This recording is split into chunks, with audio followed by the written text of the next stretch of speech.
En el nombre del Padre, del Hijo, del Espíritu Santo. Amén. Ven, Espíritu Santo, y llena los corazones de tus fieles, y enciende en ellos el fuego de tu amor. Envía tu Espíritu Creador, y se renovará la faz de la tierra. Estamos estudiando el Catecismo de la Iglesia Católica, su tercera parte, la vida en Cristo. Primera sesión, la vocación del hombre, la vida en el Espíritu. Capítulo primero, la dignidad de la persona humana. Artículo quinto, la moralidad de las pasiones. Estamos en este primer apartado que vamos a concluir el día de hoy, donde el Catecismo ha dedicado 9 números al tema que tiene como título Las pasiones y la vida moral. El día de hoy vamos a profundizar en los números 1769 y 1770. Recordemos que durante estos 9 números lo que hemos estado haciendo es poniendo las bases de la moralidad cristiana católica antes de comenzar a hablar de cada uno de los mandamientos. Número 1769 del Catecismo de la Iglesia Católica dice: en la vida cristiana, el Espíritu Santo realiza su obra movilizando todo el ser, incluidos sus dolores, temores y tristezas, como aparece en la agonía y la pasión del Señor. Cuando se vive en Cristo, los sentimientos humanos pueden alcanzar su consumación en la caridad y la bienaventuranza divina. Es un número precioso este que nos presenta el Catecismo en esta mañana, queridos amigos, y vamos a iniciar por recordar el texto del Evangelio donde se nos narra la agonía de Jesús. Ellos salen del cenáculo, situado en esa parte alta, en ese segundo piso de esa casa ahí en la ciudad de Jerusalén, y van a recorrer un camino hacia el Monte de los Olivos por una escalera que todavía existe hoy día, que se llama la Escala de los Macabeos, donde del cenáculo a Getsemaní son alrededor de unos 30 minutos caminando, ¿no? Jesús, durante ese camino, empieza a sentir en su alma una tristeza extraña que deja a todos sin saber qué decir o cómo consolarle. Pero le siguen en aquel camino una luna enorme que sale en Jerusalén todos los abriles, ¿no? Es muy diciente y muy común esta luna. Y entonces Jesús llegó con ellos a Getsemaní y le dijo a los discípulos: sentaos aquí mientras voy allá a orar. Así dice el texto. Parecía como de costumbre, ¿no? Pero él tiene el alma en una profunda tensión.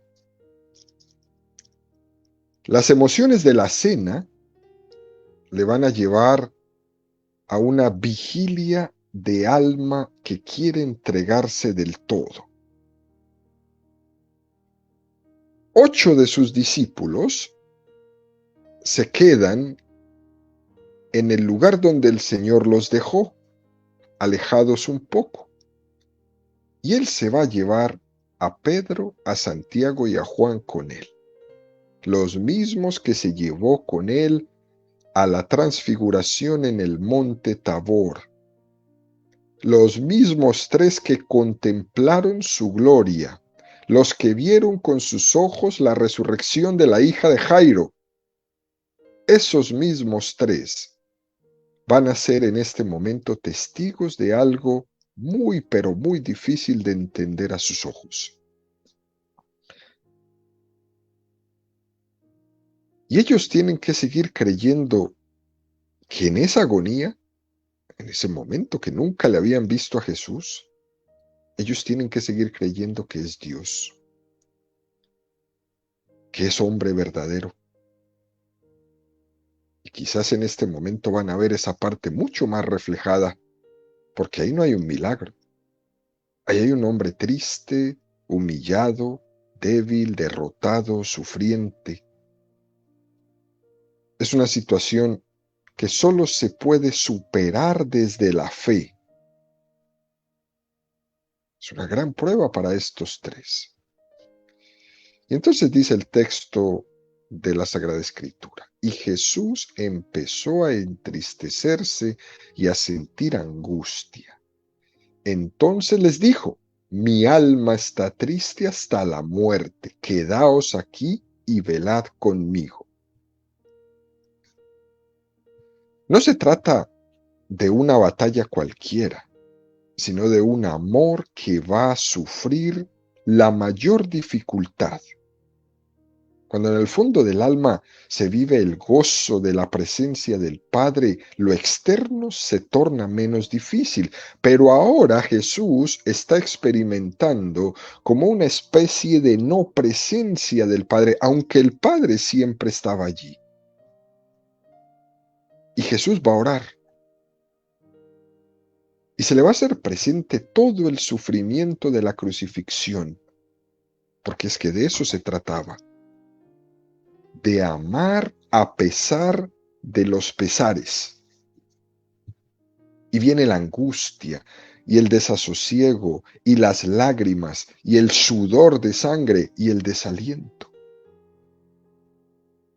Jesús va a experimentar los efectos del pecado en su alma, especialmente esa separación del Padre, que es lo más difícil. Es como un momento del comienzo del descenso a los infiernos que ocurrirá después de su muerte. Es como un anodamiento de su alma. Ha comenzado en él una pasión cruenta en su alma.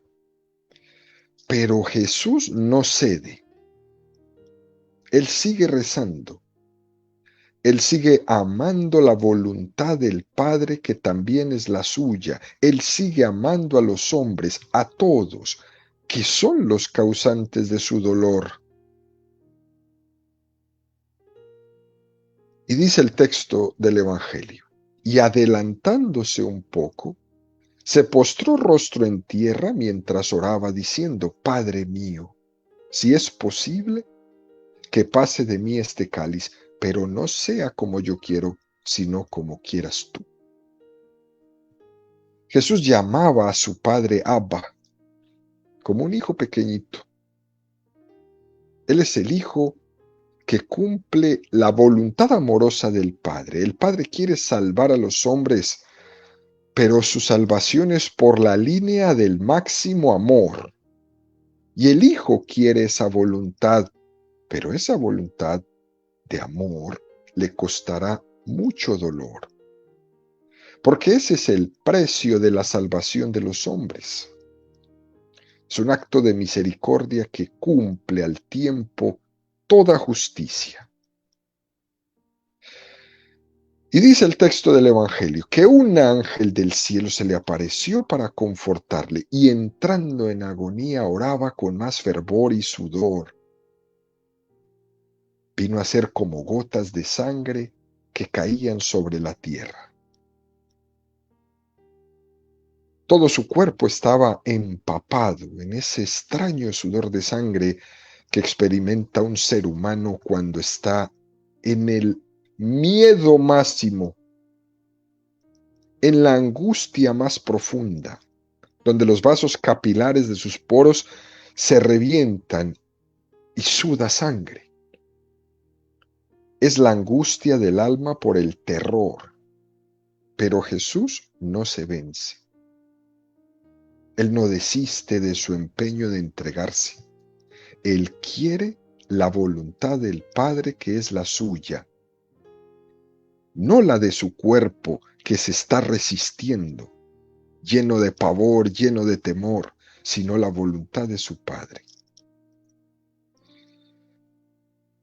Dice el Evangelio, volvió junto a sus discípulos y los encontró dormidos. Entonces dijo a Pedro, ¿ni siquiera habéis sido capaces de velar una hora conmigo? Jesús hace como una especie de queja para los que no han sabido estar a la altura de ese momento.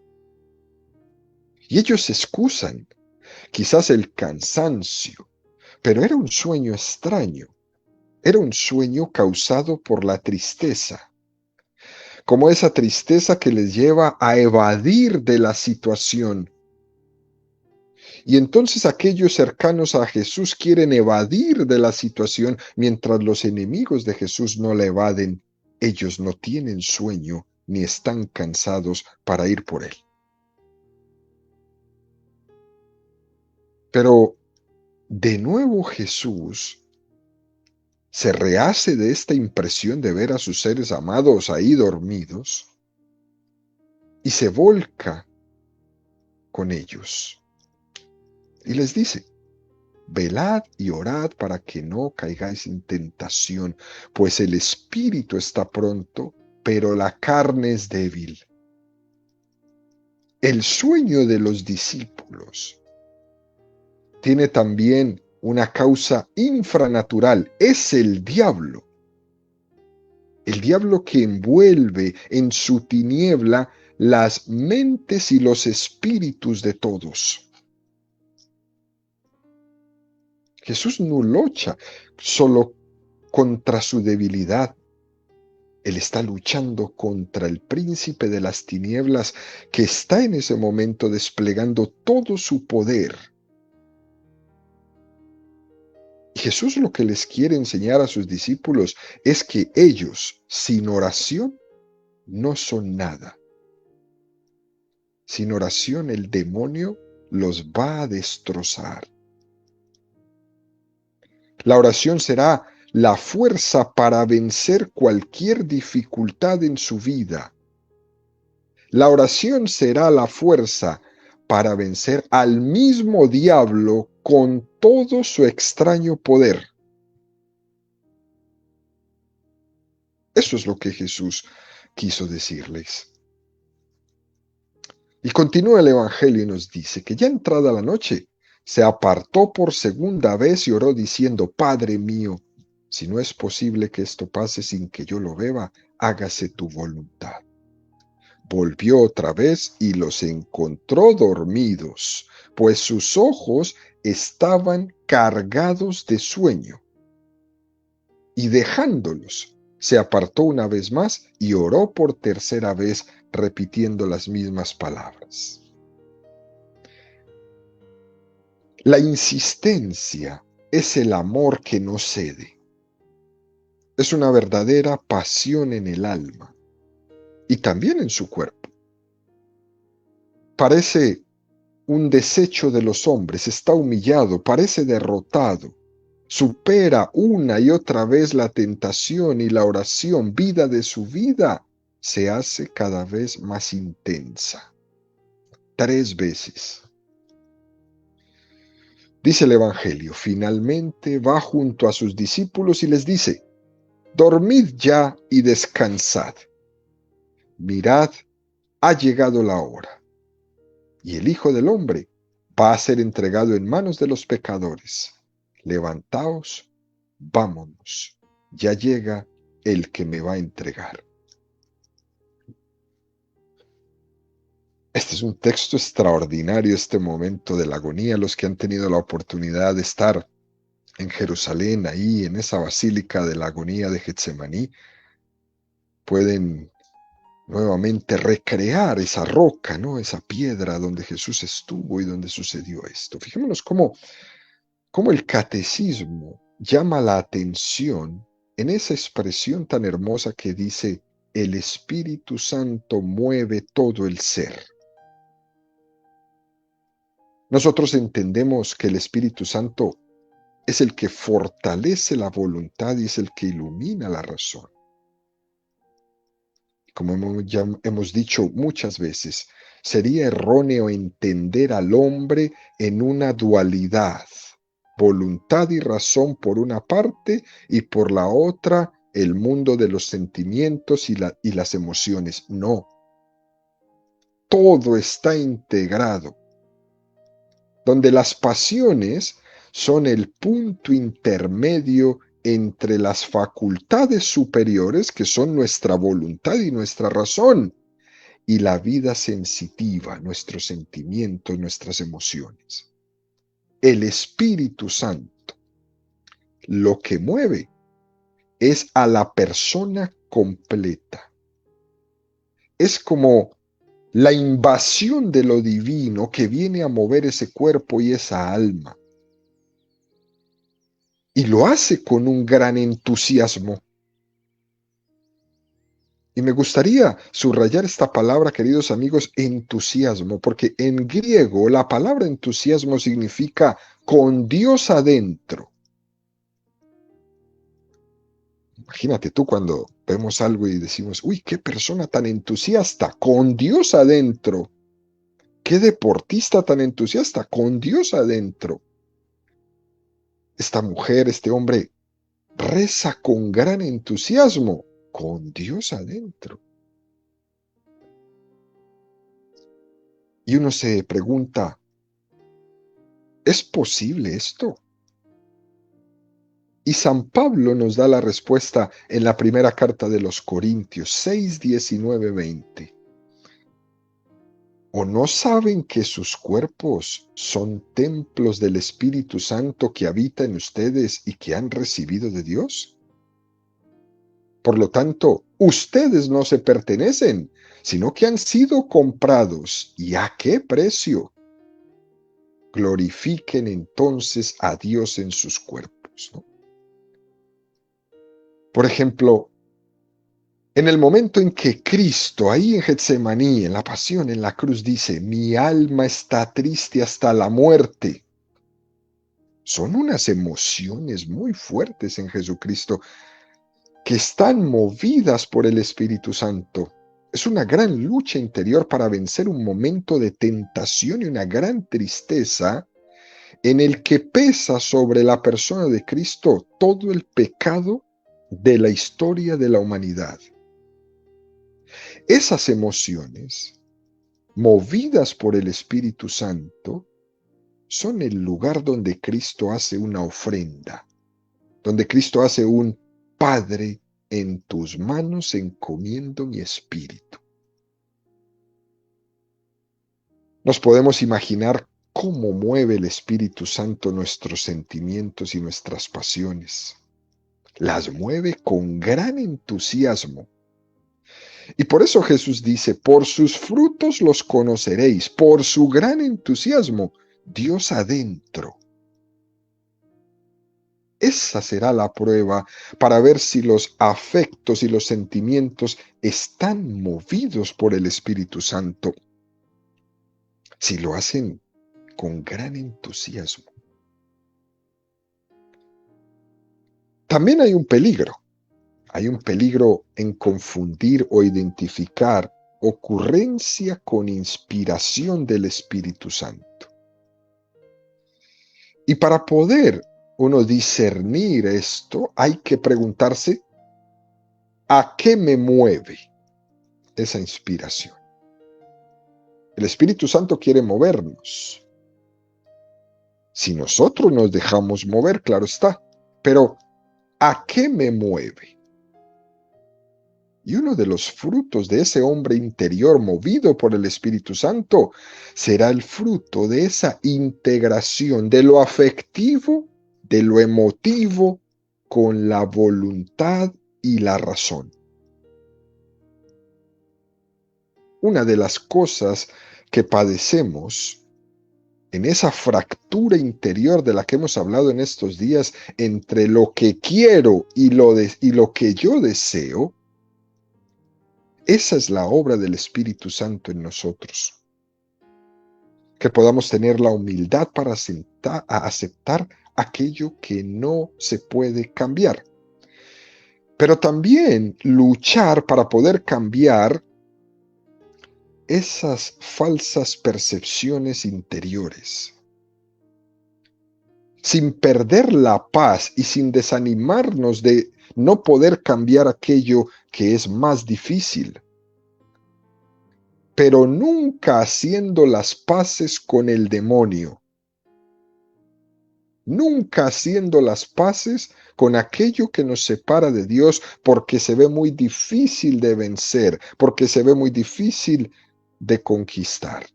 No se hace la paz con el demonio nunca.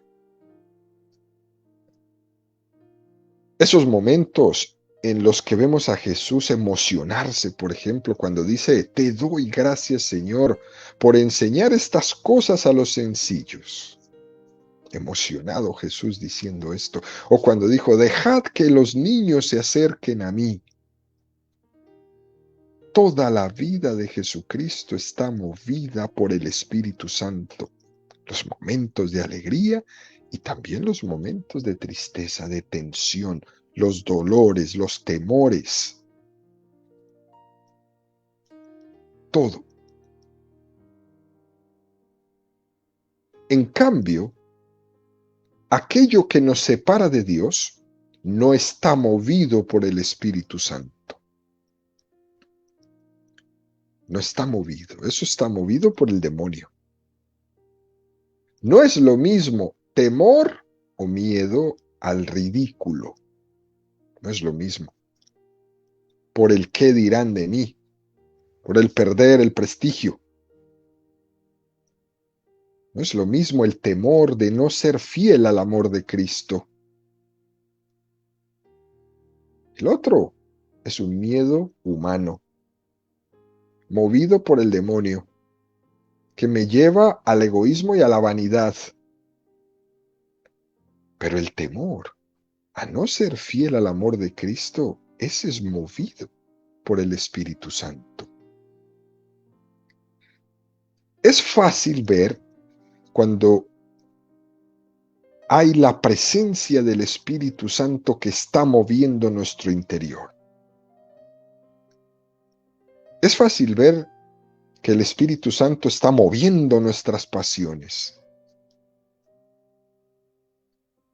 porque nos damos cuenta que lo que está invitándonos, ese movimiento del Espíritu Santo, es a que yo venza mis apetencias y mis egoísmos. Por eso la invitación de Jesús en Getsemaní fue a orar. Tenemos que pedir mucho a Dios, ser mendigos del Espíritu Santo para poder ser movidos por Él. Así como San Pablo lo dice en la carta de los Romanos 8, 9 y siguientes, ustedes no están animados por la carne, sino por el Espíritu, dado que el Espíritu de Dios habita en ustedes. El que no tiene el Espíritu de Cristo no puede ser de Cristo. Y si el Espíritu de aquel que resucitó a Jesús habita en ustedes, el que resucitó a Cristo Jesús también dará vida a sus cuerpos mortales, por medio del mismo Espíritu que habita en ustedes. Todos los que son conducidos por el Espíritu de Dios son hijos de Dios. Y ustedes no han recibido un espíritu de esclavos para volver a caer en el temor, sino el espíritu de hijos adoptivos que nos hace llamar a Dios Abba, es decir, Padre. No podemos quejarnos que el Espíritu Santo no nos inspira o no nos mueve, cuando lo que sucede es que en nuestra vida ni lo pedimos ni lo oramos. No podemos quejarnos de que el Espíritu Santo no nos inspira y no nos mueve cuando no lo invoco en mi vida. Eso es lo que tengo que hacer. Porque aquel que invoca al Espíritu Santo, le sucederá aquello que Jesús prometió en Juan 14, 23. Si alguno me ama, guardará mi palabra, y mi Padre la amará, y vendremos a Él y haremos morada en Él. Dicho esto, damos un paso más. Y el Catecismo nos presenta el número 1770 que dice: la perfección moral consiste en que el hombre no sea movido al bien solo por su voluntad, sino también por su apetito sensible, según estas palabras del Salmo: mi corazón y mi carne gritan de alegría hacia el Dios vivo. Eso lo encontramos en el Salmo 84. De la situación real de la que partimos, donde a veces estamos interiormente divididos y tenemos que abrirnos paso a paso con una voluntad, con unos sentimientos y unas pasiones a veces muy desordenadas, y nos tenemos que mortificar, incluso a veces hasta ignorar. De esa realidad de la que partimos, que no es el estado ideal, nosotros tenemos un reto de caminar siempre hacia adelante, de buscar la madurez en nuestra vida, de ser un hombre o una mujer madura a imagen de Jesucristo, aquel que todo su mundo interior está ordenado, está pacificado, está puesto al servicio de esa única finalidad: glorificar a Dios. Y yo quiero eso en mi vida. Yo quiero ordenar mi vida, quiero pacificar mi vida, quiero ponerla al servicio de la gloria de Dios. Mi corazón y mi carne gritan de alegría hacia el Dios vivo. Por eso el catecismo dice que la perfección moral no solo es por la voluntad así a palo seco, por la plena voluntad, porque yo quiero, sino que también hay que incluir nuestro apetito sensible, nuestro gusto interior de integrarse con esa voluntad. Uno de nuestros dramas más frecuentes es que no es lo mismo lo que quiero que lo que deseo, que lo que me apetece. De tal manera que unas veces apetecemos lo que no nos conviene y lo que nos conviene no nos apetece. Y ese es el drama de nuestra vida. Esa es nuestra realidad y debemos aceptarla desde ahí para poder ir construyendo. El bien moral es que por la gracia del Señor, después de todo ese proceso de purificación que hemos ido viendo que el catecismo nos propone, yo busque no únicamente su voluntad, sino también que nuestro apetito desee a Dios, que nuestras emociones y que nuestras pasiones deseen a Dios, así como mi voluntad lo desea y mi razón lo desea, que yo me goce en el bien, que yo me goce en la belleza, desde mi razón, desde mi voluntad, desde mis pasiones. También en nuestra vida, todos hemos experimentado experiencias espirituales muy buenas, experiencias en nuestra vida que han sido de gran gozo, experiencias de la belleza, experiencias de lo bueno del mundo, de lo bueno de la vida, momentos del monte Tabor, de felicidad total, de esplendor. Hemos tenido un montón alrededor de nuestra vida. Nosotros también hemos dicho, como Pedro, qué bien se está aquí. Y tenemos que valorar esos momentos de monte Tabor en nuestra vida para seguir construyendo hacia adelante. Porque el Señor va haciendo su obra. Él nos va conduciendo cada vez más a la oportunidad de lograr esa integración entre mi voluntad, mi razón y mis pasiones, en medio de un caminar de purificación tras purificación. Y el catecismo en este número nos hace referencia a un número que ya estudiamos al inicio, el número 30 del catecismo, que dice: alegre es el corazón de los que buscan a Dios. Si el hombre puede olvidar o rechazar a Dios, Dios no cesa de llamar a todo hombre a buscarle para que viva y encuentre la dicha. Pero esta búsqueda exige del hombre todo el esfuerzo de su inteligencia, la rectitud de su voluntad, un corazón recto y también el testimonio de otros que le enseñen a buscar a Dios. ¡Qué cosa tan hermosa! Todo el hombre interior está llamado a tener hambre y deseo de Dios con todo mi corazón, con toda mi mente, con todas mis fuerzas, con todos mis afectos, con todos mis sentimientos. Estoy llamado a buscar a Dios y a hacer de Él mi tesoro. Y es un tesoro que cuando lo encuentre, como decía San José María Escrivá de Balaguer, cuando lo encuentre, le voy a poner 7 cerrojos, 7 candados, un candado por cada uno de los pecados capitales para protegerlo bien. Voy a ponerle a mi corazón una tremenda armadura para que esté protegido de todo aquello que se le vaya a ocurrir alejarme de dar gloria a Dios.